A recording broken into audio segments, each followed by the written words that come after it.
Sa ating balita, pinangunahan ni Pangulong Ferdinand R. Marcos Jr. ang naming and delivery ceremony ng barkong may hull number SC443 sa Balamban, Cebu.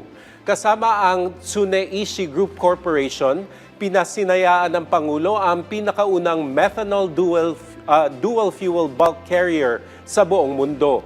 Itinuring ng Pangulo na isang makasaysayang kaganapan ang okasyon dahil isang mensahe niya, anya ito, na handa na ang Pilipinas na makipagsabayan sa mundo. Iginiit din ng Pangulong Marcos Jr. ang pagtutulungan ng Pilipinas at Japan na nagresulta sa pagkakaroon ng kakayahan para sa advanced shipbuilding at pagpapakita ng kahusayan sa paggawa ng mga Pilipino.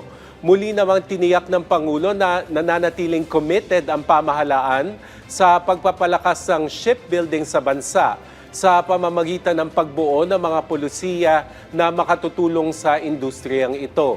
Samantala, nagpaabot naman ng pakikiramay si Pangulong Ferdinand R. Marcos Jr. sa mga pamilya ng mga biktima ng landfill incident sa Binaliw, Cebu City.